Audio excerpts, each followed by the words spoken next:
ಇಷ್ಟನ್ನು ನಾವು ಪುರಾಣದಲ್ಲಿ ಕೇಳೋ ಕಥೆ ಆದರೆ, ಇನ್ನು ಸೈಂಟಿಫಿಕ್ ರೀಸನ್ ಬಂದು ಗ್ರಹಣ ಅನ್ನೋದು ಭೂಮಿ, ಸೂರ್ಯ ಮತ್ತು ಚಂದ್ರರ ಮಧ್ಯೆ ಉಂಟಾಗುತ್ತೆ ಅಂತ ಹೇಳ್ತೇವೆ. ನೀವು ಸ್ಕೂಲಲ್ಲಿ ಕೇಳಿರ್ಬೋದು ಸೋಲಾರ್ ಎಕ್ಲಿಪ್ಸ್, ಲೂನಾರ್ ಎಕ್ಲಿಪ್ಸ್ ಅಂತ.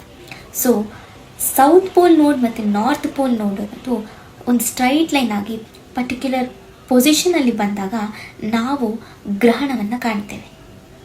ಈ ವೇಳೆ ಚಂದ್ರನು ರಕ್ತಚಂದ್ರನಾಗಿ ಕಾಣಿಸ್ತಾನೆ ಅಥವಾ ಬ್ಲಡ್ ಮೂನ್ ಅಂತ ಕರಿತೀವಿ. ಇದಕ್ಕೆ ಕಾರಣ ಏನಪ್ಪ ಅಂತ ಅಂದರೆ ರೇಲೀಯ ಚಿತ್ರೀಕರಣ ಅಂತ ಸೈಂಟಿಫಿಕಲಿ ನೇಮ್ ಕೊಟ್ಟಿದ್ದಾರೆ.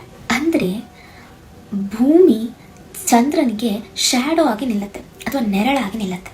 ಸೂರ್ಯನ ಬೆಳಕು ಚಂದ್ರನ ಮೇಲೆ ಬೀಳೋದನ್ನು ಭೂಮಿ ತಪ್ಪಿಸುತ್ತೆ. ಈ ವೇಳೆ ಸೂರ್ಯನ ನೀಲಿ ಕಿರಣ ಬೇರೆ ಕಡೆ ಹರಡಿದರೆ ಚಂದ್ರನು ರಕ್ತಚಂದ್ರನಾಗಿ ಕಾಣಿಸ್ತಾನೆ ಅಥವಾ ಬ್ಲಡ್ ಮೂನ್ ಥರ ಕಾಣಿಸ್ತಾನೆ. ಇದು ನಮ್ಮ ಸೈಂಟಿಫಿಕ್ ರೀಸನ್. ಇನ್ನು ರಾಹು ಮತ್ತು ಕೇತುವಿನ ಗುಣಗಳನ್ನು ನಾವು ವಿಶ್ಲೇಷಣೆ ಮಾಡೋದಾದರೆ, ರಾಹು ಮತ್ತು ಕೇತುವನ್ನು ನಾವು ಶ್ಯಾಡೋ ಪ್ಲಾನೆಟ್ಸ್ ಅಂತ ಕರಿತೀವಿ. ಯಾಕೆ ಅಂದರೆ ರಾಹುವಿನ ಸ್ವಭಾವ ಬಂದು ಗ್ರೀಡಿ ಆಗಿರುತ್ತೆ. ಅಂದರೆ ಏನೇ ಕೊಟ್ಟರು ಮತ್ತೆ ಬೇಕು ಅಂತ ಹೇಳುತ್ತೆ ಹೊರತು ಬೇಡ ಅಂತ ಯಾವುದಕ್ಕೂ ಹೇಳಲ್ಲ. ಯಾಕಂದರೆ ಅದು ಏನೇ ಸ್ವ್ಯಾಲೋ ಮಾಡಿದ್ರೂ ಅಥವಾ ಏನೇ ಸೇವಿಸಿದ್ರೂ ಅದಕ್ಕೆ ಜೀರ್ಣಶಕ್ತಿ ಇರೋದಿಲ್ಲ.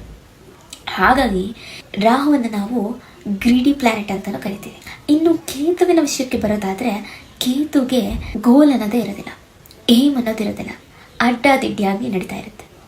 ಇದಿಷ್ಟು ನಾವು ರಾಹು ಮತ್ತು ಕೇತುವಿನ ಸ್ವಭಾವವಾಗಿ ಹೇಳ್ಬೋದು.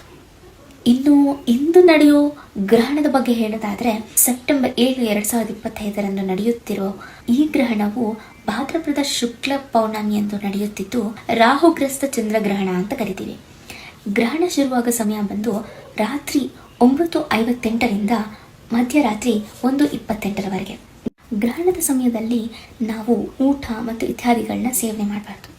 ಹಾಗೆ ಗ್ರಹಣದ ನಂತರ ಸ್ನಾನ ಮಾಡುವಾಗ ಉಪ್ಪನ್ನು ನೀರಿಗೆ ಹಾಕಿ ಸ್ನಾನ ಮಾಡಿ ನಮ್ಮನ್ನು ನಾವು ಶುದ್ಧೀಕರಣ ಮಾಡ್ಕೋಬೋದು. ಎಲ್ಲರಿಗೂ ಒಳ್ಳೆಯದಾಗಲಿ. Thank you for watching.